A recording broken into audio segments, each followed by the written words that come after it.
Hello everybody and welcome back to the garden. I think it's gonna be a quick one today. I just need to do some harvesting and some odd jobs here and there. Mainly I want some tomatoes from the greenhouse and broccolis. I need to sort out the cage for my broccolis because the white cabbage butterflies are breaking constantly. So let's see what we can do today. Let's go.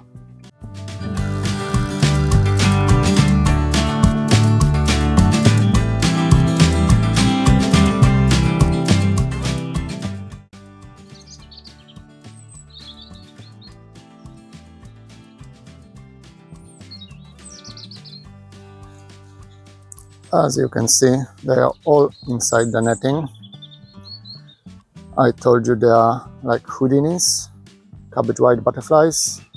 Any slight gap and they manage to get in.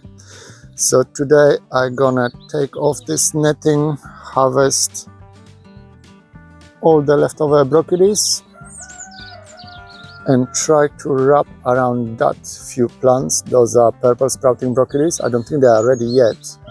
They're growing way too fast for my liking. I was expecting the purple sprouting broccolis to be giving me some harvest in the spring, but I think they're gonna start producing basically now. So anyway, let's try to sort out this monster broccoli patch. Okay, so I have my bowl for the harvest, the secateur to remove all the plants, but first of all let me take off the netting and get rid of all these butterflies. I'm pretty sure they managed to lay their eggs already on the plants, so we'll see what's gonna happen next.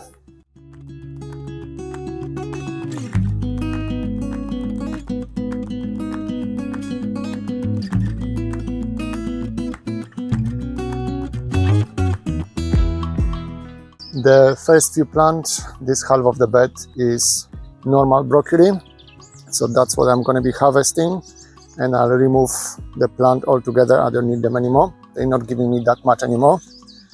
And the other half of the bed is purple sprouting broccolis, but they're growing way faster than I expected them to grow, and I think they're gonna start giving me harvest quite soon. We'll see about that. I can see some holes in the leaves, but I can't see any caterpillars yet. I'm sure they are here somewhere. But anyway, let's concentrate on the broccoli first. Actually, I'm thinking now I might leave one or two plants on the edge as my sacrificial plants. So all the cabbage white butterflies gonna hopefully go to the one that is not covered with netting and leave alone the one that is covered. But first, let's try to do some harvesting. It's a lovely broccoli. I try to put a variety on the screen. I bought it from Real Seed Organic Seed Catalog. They have been giving me quite a bit of broccolis over the last 2 months, roughly. The only thing with them is they are getting ready very unevenly. There's not a one harvest for all of them. They just keep on going, but that's good. You're not getting a glut of fruits or veggies in this case. So let me quickly go through this whole thing and harvest whatever I can.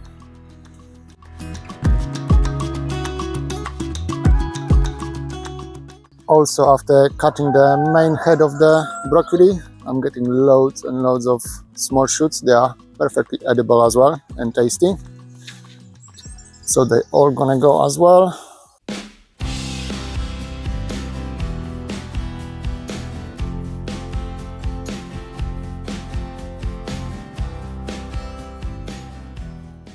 Some of them, as you can see, bolted as well. So they are not good. I could leave them for the pollinators, but they are sadly too close to the purple sprouting broccoli, so they're gonna need to go as well.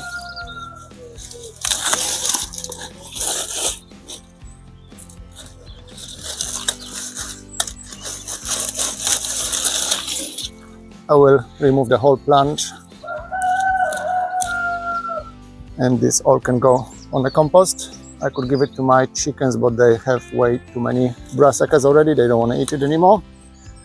So this is going for the compost. I am cutting the plants all the way to the ground, and I'm leaving the roots in the soil so they can decompose in situ. That will help with the soil health. Oh my god, this one is huge. I might need Lopez for this one.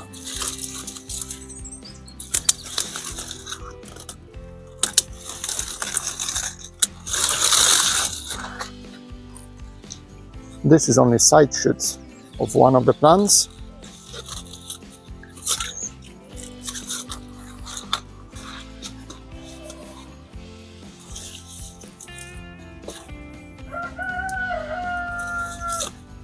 Actually, let me show you close up. So here at the ground level was the main plant. As you can see, I just harvested one of the main heads from this one, which is actually a side shoot. And that one was harvested quite a while ago. So it's quite nice. From one plant you're getting quite a few main heads. I might think of growing this variety again. I'll see, it's slightly too big for my garden, but it's definitely producing well. But anyway, let me continue with my chopping.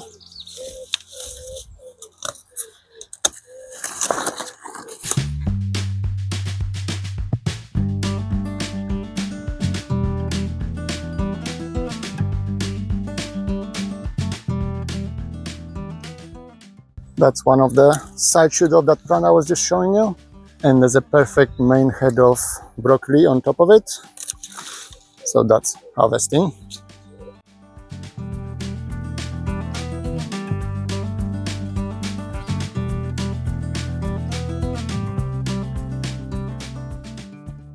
Okay, I think that's all of the broccoli plants. As I said, I'm leaving one here in a corner as my sacrificial plant. Let me get rid of the waste first. That's a lot of plant material. Alright, so that's where we are now. As I said, I'm leaving that plant here in a corner for the white cabbage butterflies to enjoy. And this is a chrysalis of most likely cabbage white butterfly. I'll take it off.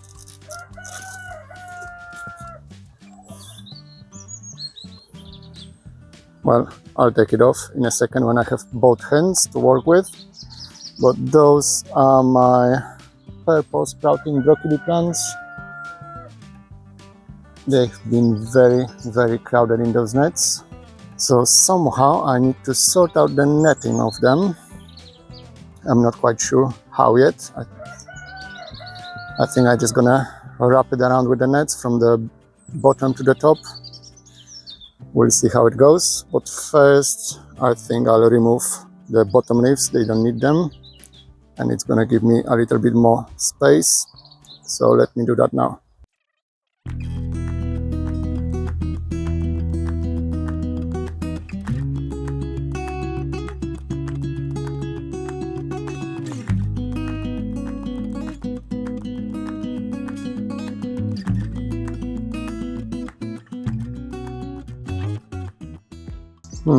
I wonder what are those? Probably some type of butterfly eggs. I'm sure there's plenty of stuff like that over there.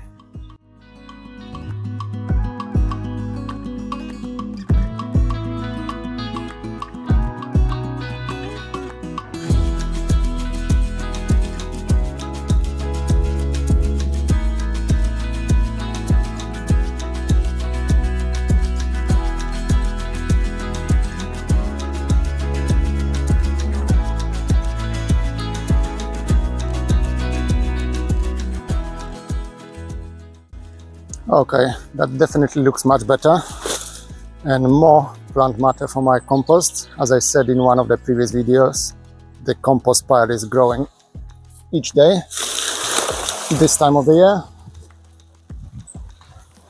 Alright, so this one looks much better, wouldn't you say? It's definitely less crowded. Looks like I have 6 purple sprouting broccoli plants. So let me try and sort out the netting now. I think this one still have too many leaves.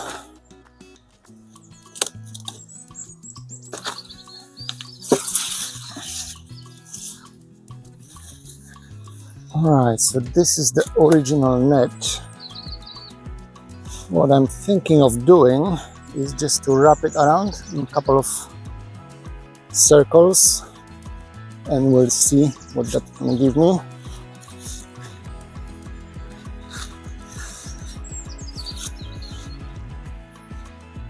I want to keep it loose on the top as well, for the plant to have space to grow.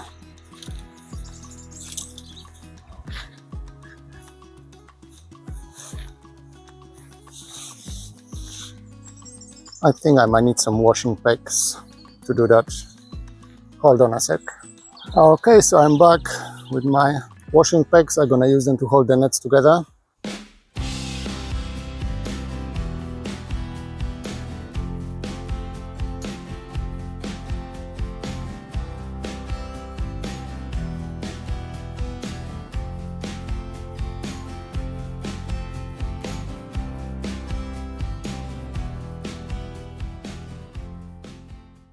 Okay, so fingers crossed, that's all gonna work out now. I left that broccoli plant as my sacrificial lamb, and I have given a bit more space for the purple sprouting broccoli. So I'm gonna keep an eye on this and see if the cabbage white butterflies break in again somehow. I don't see how, but you never know with them. But for all the trouble, it's not a bad harvest really.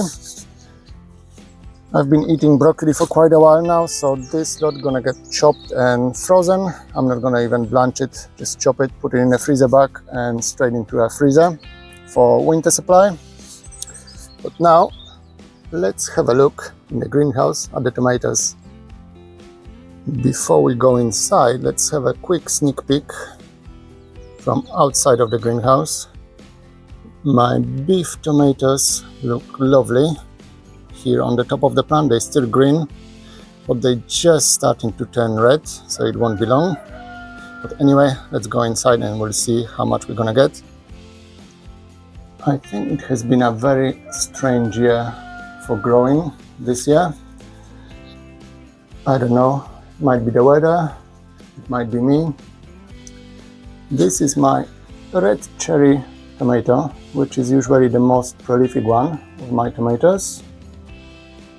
But there's not that much fruit on it really. Never mind though, the dark cherry is working overtime to cover for the red cherry. I also left quite a few side shoots on the top of the plant to grow down and hopefully start growing up again, so they can give me more harvest before the blight arrives. The beef tomato, as I showed you from outside, have only a couple of red tomatoes at the bottom.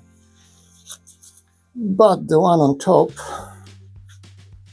are ginormous. But it's still gonna be a few weeks before they turn red.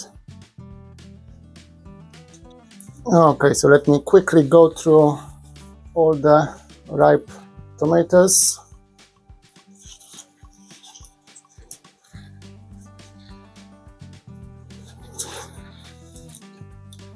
It's good that I'm getting my harvest finally. It took a while because I just ran out of my frozen tomatoes from last year.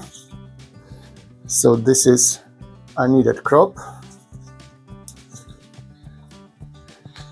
As I said, the dark cherry tomatoes are one of my favorites with the flavor, and they are quite prolific as well.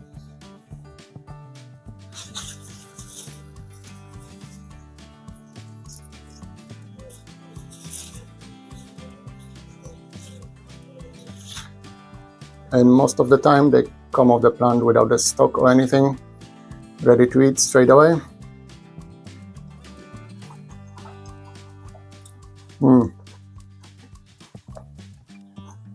The taste is amazing.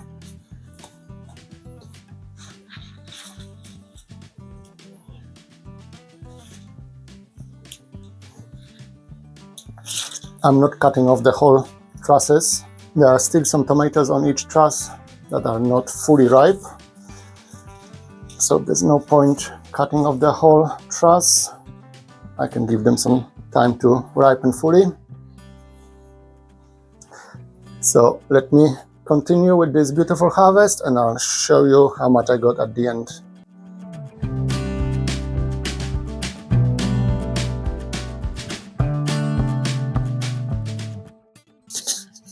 Okay, I think that's not bad at all.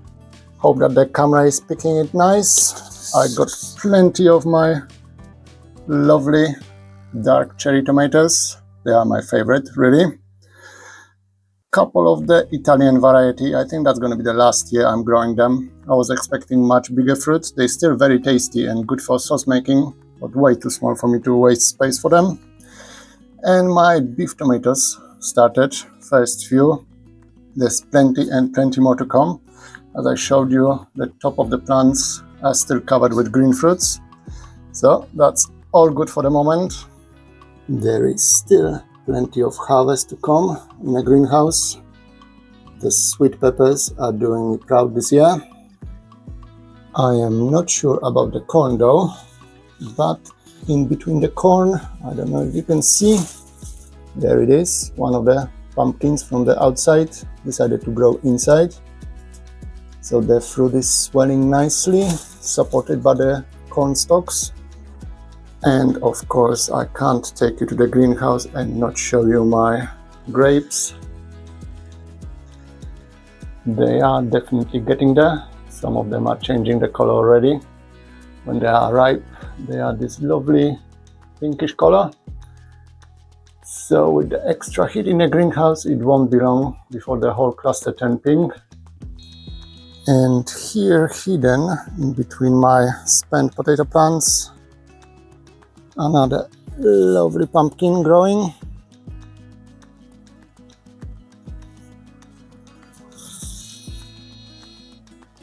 Alright, so the last thing I wanted to do today is kind of sort out these outdoor tomato plants. I decided to grow them kind of American way, without cutting off any side shoots. I'm just trying to tie the shoots to the fencing and spread them as if the tomato plant was a hedge. But surprise, surprise, I am getting some fruits on them, which I usually don't on the outdoor tomatoes. Not quite sure about this one. I don't think it's a blight. I'm pretty sure it's not a blight. It's probably the heat and the sunshine. But who knows? You never know with the tomatoes. But there is quite a few fruits on them. Not really ripe yet, but they are there. So let me just get my string and try to spread this plant out so it's not so crowded. Okay, so let me train this tomato plant a bit. I just want it spread as much on the fence as possible. I don't want it crowded on both sides. I prefer to have it like one-dimensional, really. By the way, how are you growing your tomato plants? Do you follow the British way? One straight plant, no suckers, no side shoots? Or the more American way, tomato cage and controlled chaos for the bigger harvest? Let me know in a comment. What I'm doing here is kind of a mix between both methods. I'm not cutting off any side shoots, but I still want the plant to get as much ventilation as possible. That's why I'm trying to keep it off the ground and spread on the fencing, so the wind can kind of blow through it and dry any moisture from our British rains. Not that we are getting any rain recently, but that's the logic behind the madness. So far so good. No blight, touch wood, but it has been very dry this year. Obviously they are growing outdoors, so they are much later than the one from the greenhouse. Although those are the same plants, planted on the same day, sown on the same day, same seeds. But that just goes to show you how greenhouse heat and greenhouse environment speeds things up. So hopefully I can start harvesting them within a week or two. Yeah, I'm getting some red tomatoes already, not that many. I'm not tying the strings very tight. I'm always leaving some gap for the stem of the plant to grow. But the way it looks, it kind of weaves itself through the netting anyway. I don't need to do much tying to it. Just a little bit to help it along. There you go. I think that should do it for now. Few more weeks, fingers crossed, I'm gonna start harvesting from that patch.